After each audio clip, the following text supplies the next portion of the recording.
Thousands of Myanmar's displaced Rohingya Muslims are camping across several states in India. Press TV's Manamar Zawan has visited one of these camps located on the outskirts of New Delhi. He tells us about the dire situation of these refugees.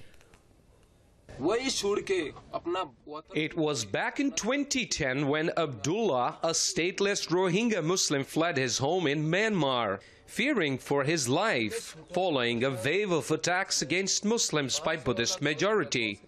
He hoped to rebuild his life in a new country. However, there seems to be no end to his miseries. We have trekked for days across many borders to reach India to save our lives.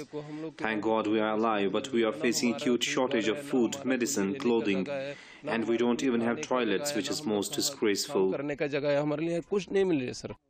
India is hosting thousands of refugees from many countries, but the country has no legal program for asylum seekers, which makes it even hard for refugees like Rohingya, who are most vulnerable to avail essential services like schools and hospitals. Toilet ka problem hai. We belong to nowhere. Our children are not at schools. That's what makes us more worried. When we go to government schools, they refuse admission for our kids. And if someone gets sick, hospitals are not willing to admit anyone from our community. In the outskirts of Delhi, most of these refugees are leading impoverished lives in plastic sheeted tents in the marshy lands. Their men are doing meager work for living. Collecting and selling garbage or vegetables is the doings of day, while others get menial job but are often underpaid and exploited. Many of these refugees say they belong to nowhere because they are being kicked off from any country they go.